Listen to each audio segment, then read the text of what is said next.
That night I was completely alone in the house. My family had gone to the summer house for the weekend, but I had chosen to stay home to study for my university exams. Our 3-story-old house was a bit unsettling even during the day, with its creaking stairs and dark corridors. But when night fell, it took on a completely different character, as if every shadow in the house moved like a living entity. Around 10 o'clock, I had gone down to the kitchen for water, and I could hear the sound of every step as I descended the stairs.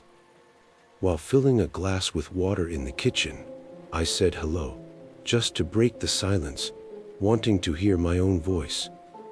Then I stopped. From upstairs, from the living room, a voice came, "Hello." With the same intonation, the same emphasis, with my voice. But I wasn't upstairs. I slowly put the glass on the counter. My hands were trembling and the glass almost slipped from my hand. Maybe the television had been left on, or maybe the neighbors were talking loudly. There had to be a logical explanation. But I knew the television was off. I remembered turning it off. And it was impossible for the neighbors' voices to come through so clearly. The walls were too thick. Still, I wanted to test myself. Maybe I was hallucinating. "Who's there?" I called out. My voice cracked with fear. There were a few seconds of silence, such a deep silence that I could hear my own heartbeat. Then the same voice again, this time a bit closer, as if it were at the top of the stairs. Is there the same fear, the same cracked voice, my voice? Something was imitating me.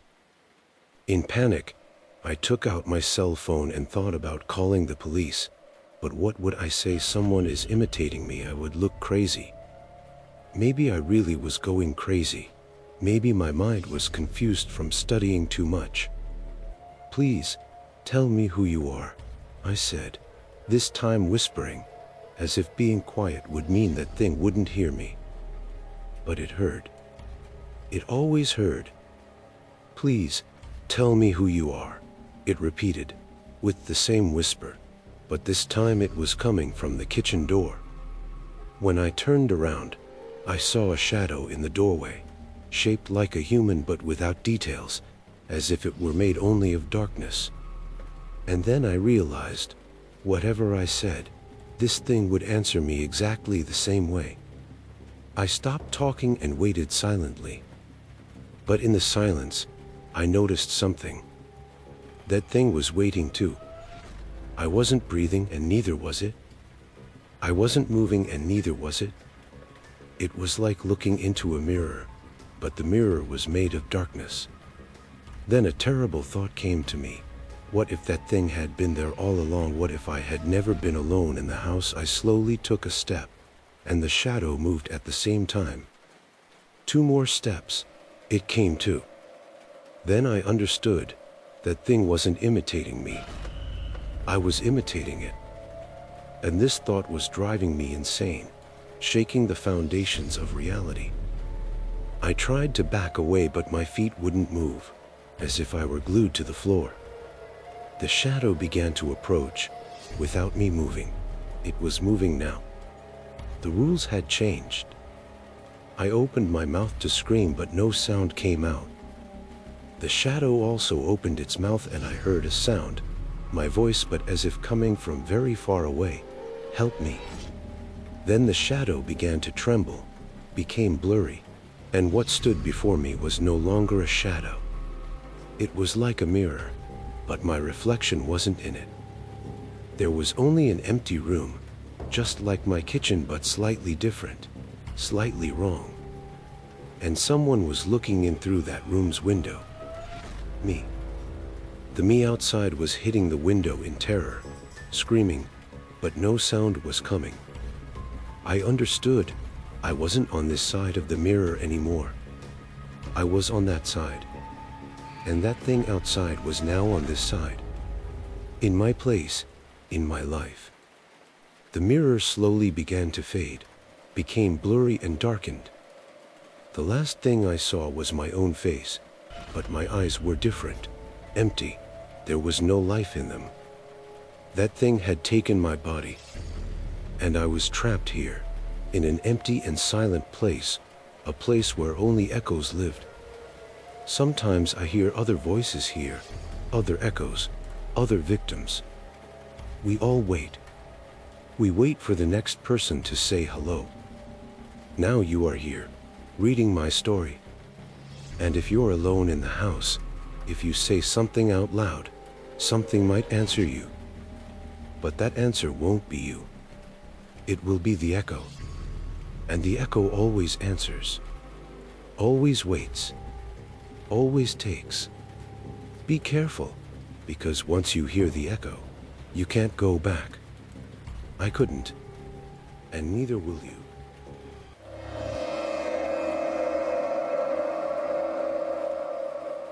While cleaning my grandfather's old house, I found an old radio in the attic. It was sitting in its wooden case, at the very back of a dusty shelf, as if it had been placed there to be forgotten. My grandfather was a World War II veteran and something of a collector, with old radios, maps, and military memorabilia everywhere. I curiously brought the radio down, cleaned it, and surprisingly it still worked. Even the batteries seemed to be holding. That night, when I was alone in the house, I turned on the radio. Only static sound was coming, humming and interference. "This is David. Can anyone hear me?" I said, half joking, half serious, talking like in old movies. The static stopped. I was just about to turn it off when a voice came, crackling and coming from far away. "Yes, I hear you." I thought it was a joke. Maybe a neighbor was talking on the same frequency. While cleaning my grandfather's old house, I found an old radio in the attic. It was sitting in its wooden case, at the very back of a dusty shelf, as if it had been placed there to be forgotten. My grandfather was a World War II veteran and something of a collector, with old radios, maps, and military memorabilia everywhere. I curiously brought the radio down, cleaned it, and surprisingly it still worked.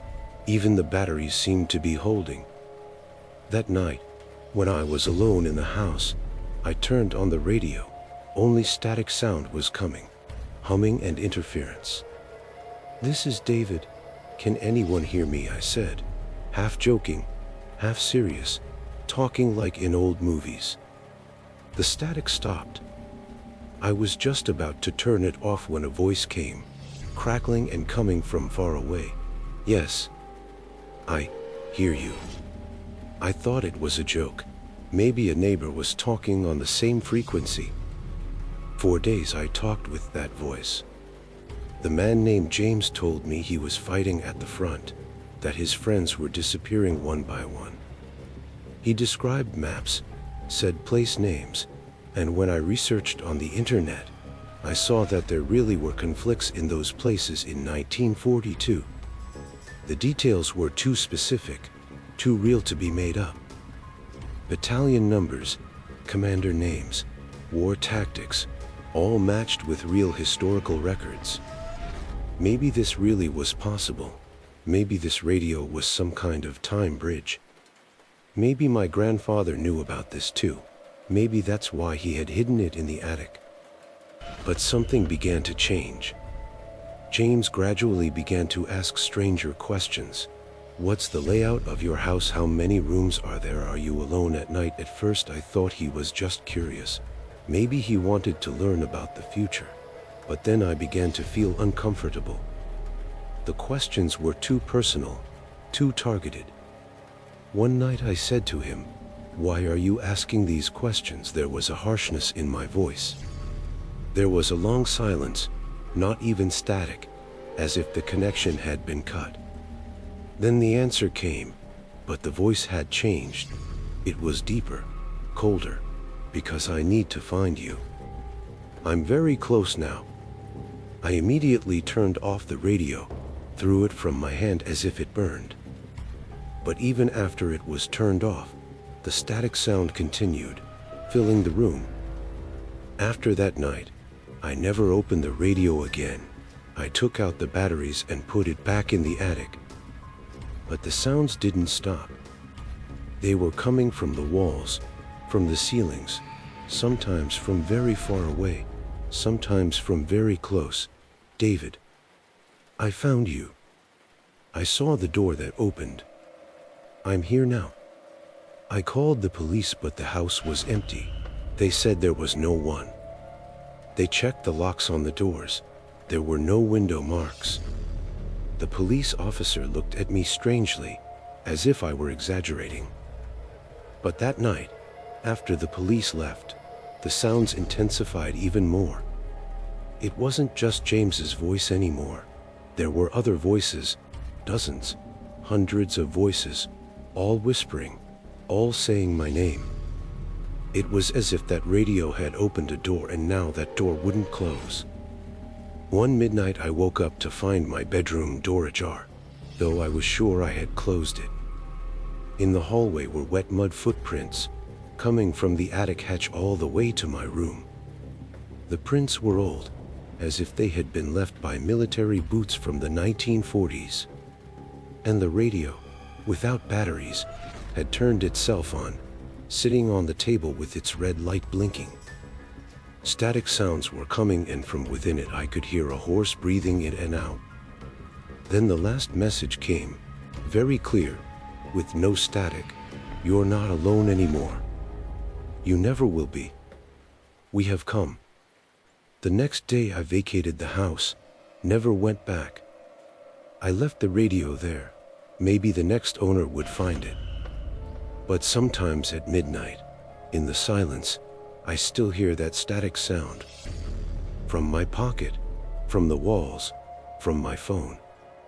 And I know that thing, whatever it is still there, still waiting. Not just for me, for everyone. Because that radio isn't just a tool, it's a call. And once you answer, they mark you. Now I'm in another house, in another city, but last night I found something behind the closet. An old radio, in its wooden case, dusty. The same model as my grandfather's radio. And it's already on, broadcasting static, as if waiting for me, as if it had always been there.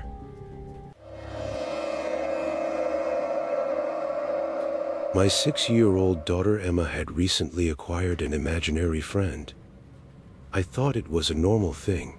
Children do this. She had named this imaginary friend Mrs. Rose and was constantly talking to her, playing games.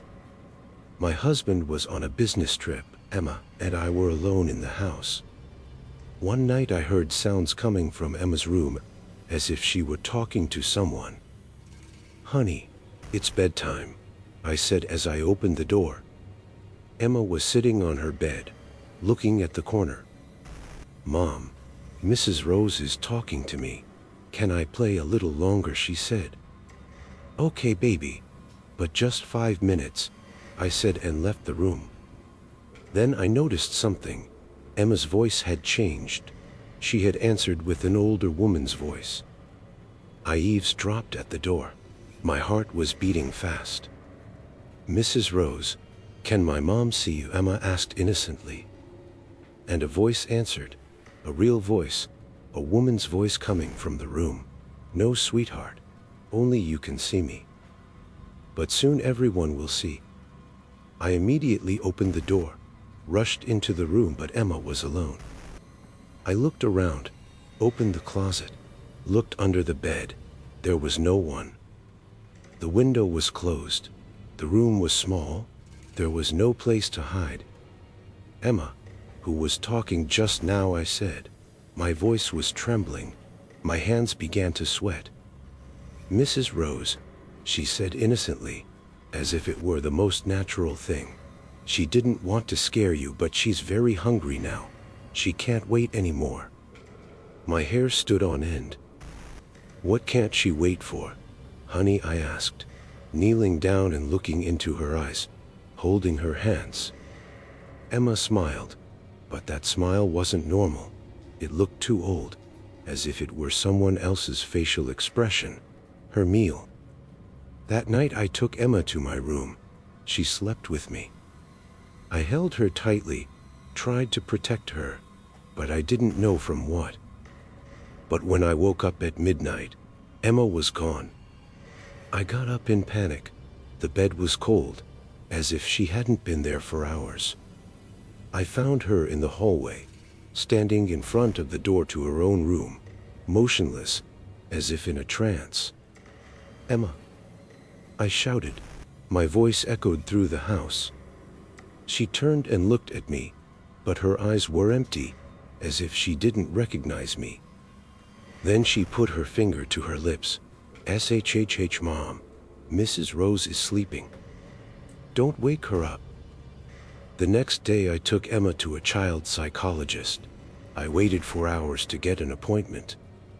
The doctor said imaginary friends were normal but asked some questions, took notes. Emma described Mrs. Rose, very old, very thin, white hair, very dark eyes. And she's always hungry. The doctor frowned, put down his pen. "Emma, what does Mrs. Rose want to eat?" he asked. There was concern in his voice. Emma thought, played with her teddy bear, then whispered, "Warm things. Things that breathe." She wanted me, but I suggested you to her, Mom. And she agreed. My blood froze. The room started spinning. The doctor called me outside. He looked serious. "This imaginary friend is a bit concerning.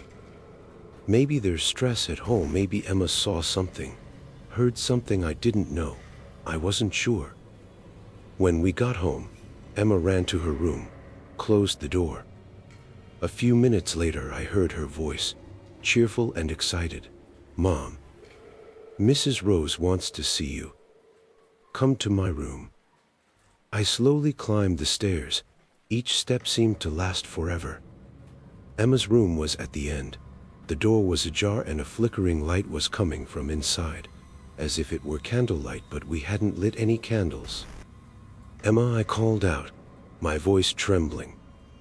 No answer came, just silence. I pushed the door and looked inside. Emma was sitting on her bed, holding a toy teacup, with an empty chair across from her. But the chair wasn't empty. There was an indentation on it, as if something heavy were sitting on it. The cushion had collapsed. "Mrs. Rose is here, Mom," Emma said cheerfully. "She wants to meet you." The temperature of the room suddenly dropped. My breath turned to vapor. The window began to frost over. And then I heard it, a heavy breathing in and out coming from the chair, wheezing and wet. Emma smiled, but it wasn't Emma's smile anymore. "She loves you too, Mom. And she's very hungry. Now it's time for her meal." The chair creaked, as if the weight on it was moving, standing up. There was a strange smell in the air, mold and earth, as if it came from a grave. I tried to back away, but my legs were locked. Then I saw it. In the corner of the room, among the shadows, there was a silhouette. Very thin, very tall, not human. The temperature of the room suddenly dropped. My breath turned to vapor. The window began to frost over.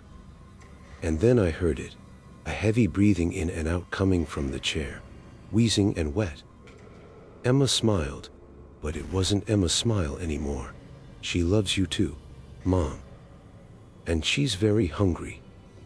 Now it's time for her meal." The chair creaked, as if the weight on it was moving, standing up. There was a strange smell in the air, mold and earth, as if it came from a grave. I tried to back away, but my legs were locked. Then I saw it. In the corner of the room, among the shadows, there was a silhouette. Very thin, very tall, not human.